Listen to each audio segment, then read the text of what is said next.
It might seem like we just got out of one Olympic Games, but guess what? It's time for another. The 2022 Beijing Winter Olympics kicked off on February 4th and it's scheduled to go until February 20th. Given the current political situation, you might think that Taiwan isn't participating in the Winter Olympics in China, or you might think that Taiwan's not participating because it's a subtropical country where snow is treated like a tourist attraction. But the reality is, yes, Taiwan is participating in Beijing 2022. And if you're wondering, how? Well, just remember that the Caribbean country Jamaica also has a bobsledding team. Taiwan sent 4 athletes to compete in 3 sports, 2 in alpine skiing, 1 in luge, and 1 in speed skating. The speed skater, 33-year-old Huang Yuting, got into some trouble on social media last Thursday on the eve of the Winter Olympics. She uploaded training footage of herself wearing the uniform of the Chinese team. If you're a longtime watcher of this show, I don't have to tell you why that's a problem. China claims Taiwan as part of its territory, and it threatens Taiwan with military force regularly. So a Team Taiwan member wearing a Chinese uniform kind of sends the wrong message. In response to criticisms, Huang said that politics and sports should be kept separate.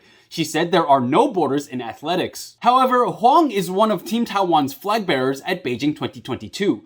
So some people, like Taiwanese legislator Xu Zijie, think Huang should have been a little more sensitive when representing the country. Some people were so upset with Huang that they hurled eggs at her picture, which I really don't think is necessary. I mean, there's an egg shortage in Taiwan right now. Come on, man. Now, let's fast forward to the opening ceremony. Last year at the Tokyo 2020 Summer Olympics, we talked about how Japanese national broadcaster NHK called Team Taiwan, Taiwan, and not Chinese Taipei, the team's official designation at the Olympic Games. Now, if you don't get why that's a big deal, I'm gonna leave a link in the description box below to the episode of Hashtag Taiwan that explains why that was a big deal. NHK did the same thing during the Beijing opening ceremony, so it's pretty neat that they're staying consistent. During the opening ceremony, a large group of children holding dove-shaped lanterns gathered on stage.